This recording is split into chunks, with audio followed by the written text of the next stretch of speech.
Hi friend, today we are going to reverse the order of word in a given sentence. Suppose we have class F and then main method. Then we define the string where a string of str is equal to the given string is, suppose that my name is Suresh, and we have to split the sentence into the word using split method. Enter the space, then suppose we have to string in one reverse variable which is initially empty. Then we use for loop, where for loop is defined the range I is str dot length of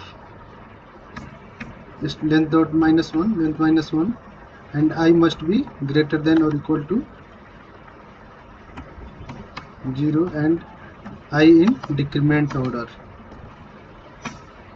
Then we use reverse plus equal str of I plus append method. Then we print that reverse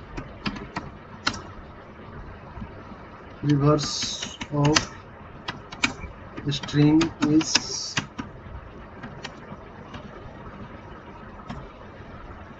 reverse. Save that program and run the program. So this is name by, that's it.